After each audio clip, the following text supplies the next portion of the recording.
निगमीकरण हुआ था बीएसएनएल का भी, इस इंटेंशन से कि बीएसएनएल लाभ में जाएगी।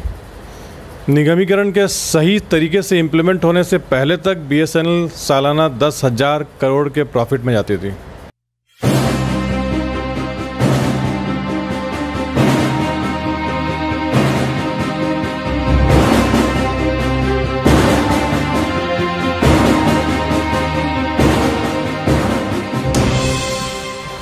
जब निगमीकरण फुल फ्लेश्ड लागू हो गया, प्राइवेटाइजेशन बहुत हद तक उसका हो गया, बीएसएनएल के कामों को आउटसोर्स द्वारा कराया जाने लगा। 2016-17 में ऑलमोस्ट 5,000 करोड़ के लॉस में बीएसएनएल गई थी और 18-19 में वो गई थी करीब 9,000 करोड़ के आसपास लॉस हो चुका है। यानी कि 2 साल में 16 से 18 तक बीएसएनएल 14,000 करोड़ के लॉस में गई थी।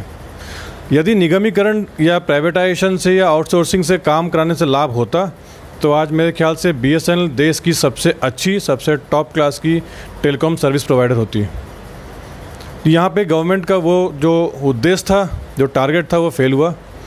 इसी तरह से यूपी का जो रोडवेज़ है वो भी एक समय में पूर्णतः सरकारी था। प्राइवेटाइजेशन उसमें भी शुरू हुआ, निगम उसे ही बनाया गया। आज के तारीख में अभी कुछ दिन पहले की खबर है, कैबिनेट से, यूपी कैबिनेट से पास हो गया है कि अब प्राइवेट ऑपरेटर्स रोडवेज़ के बस स्टैंड से अपनी गाड़ियाँ चला सकते हैं विदाउट इवन टेकिंग परमिशन। यानी कि रोडवेज़ भी लॉस में था, तभी ये कदम उठाना पड़ा सरकार को। आज के तारीख में यूपी रोडवेज़ में जितने परमानेंट एम्प्लॉयज़ हैं उससे ज़्यादा संविदा एम्प्लॉयज़ हैं, प्राइवेट के लोग हैं। फिर रोडवेज़ लॉस में क्यों जा रही है? कहने का मतलब ये है कि यदि सरकार केवल यह कहना चाह रही है कि हम रेल को प्रॉफिट की ओर ले जाएंगे, तो मुझे नहीं लगता है कि यह स्टेटमेंट सही है। जहाँ तक मेरा ख्याल है, निगमीकरण या privatization, it is not because of the loss incurred by the railways, it is because of government's clear intention, clear policy to sell the whole sector. जहाँ तक हमारे टीयूसीसी या उससे एफिलिएटेड पीआरकेयू, पूर्वोत्तर रेलवे कार्मिक यूनियन के मूवमेंट का सवाल है, हम सब रणनीति बना रहे हैं, हम सब लड़ेंगे। जैसा कि आपने पहले भी कहा कि आम जनता के पास कैसे जाएंगे, तो मैं आपको बता दूं, पिछले 5-6 साल में मैंने एक्सपीरियंस किया है कि आम जनता देश की, जो पहले यह सोचती थी कि सरकारी कर्मचारी बहुत काम करता है, अब पता नहीं कैसे किसके द्वारा पूरी तरह से माइंड वॉश हो गया है। आम जनता, जितना मैं एक्सपीरियंस कर रहा हूँ, लोगों के धारणा बन गया है कि सरकारी कर्मचारी काम नहीं करता है। मैं बताना चाहूँगा आपके माध्यम से, रेलवे में 15 साल पहले ऑलमोस्ट 16 लाख एम्प्लॉयज़ थे। आउटटर्न कम थी, ट्रेनें कम थी, ट्रैक्स कम थे, रिसोर्सेज कम थे। लेकिन आज रेलवे में केवल 12.5 लाख एम्प्लॉयज़ हैं। आउटटर्न ज़्यादा है, ट्रैक्स ज़्यादा हैं, रिसोर्सेज कम होते जा रहे हैं, वर्किंग एम्प्लॉयज़ को मटेरियल्स की शॉर्टेज है, इसके बाद भी आउटटर्न बढ़िया है, फेलियर्स रेट कम है, एक्सीडेंट्स कम हो रहे हैं। It is not because of government's policy but because of railway employees work.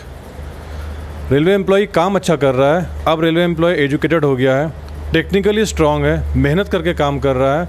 और मैं आपको बताऊं, हर महीने टारगेट सेट जो होता है वो बढ़ा के ही किया जाता है। वर्कशॉप हो चाहे प्रोडक्शन यूनिट्स हो, हर क्वार्टरली, एनुअली या 6 मंथली जो टारगेट आता है हेडक्वार्टर से, वो बढ़ के ही आता है और उसे फुलफ़िल किया जाता है। रायबरेली में जो टारगेट दिया गया था उससे अधिक कोचेस बने। इतने रेलवे मिनिस्टर खुश हुए कि वो खुद चल कर आए और उन्होंने वहाँ के एम्प्लॉयज़ को शाबाशी दिया। अगर वहाँ के एम्प्लॉय इतने ही बढ़िया थे, इतना अच्छा आउटटर्न दिया, तो निगमीकरण करने के पीछे क्या उसका उद्देश्य है या क्या टारगेट है, उससे क्या लाभ होना है? अगर निगमीकरण कर देंगे तो रेलवे एम्प्लॉयज़ की परिवार जिस स्थिति में आज है वैसी नहीं रहेगी। कुछ अखबार का ये भी कहना है कि group C, group D employees को रेलवे एम्प्लॉय ही नहीं मानेंगे। यानी कि निगमीकरण या प्राइवेटाइजेशन करना, आप रेलवे एम्प्लॉयज़ पे डायरेक्ट अटैक कर रहे हैं।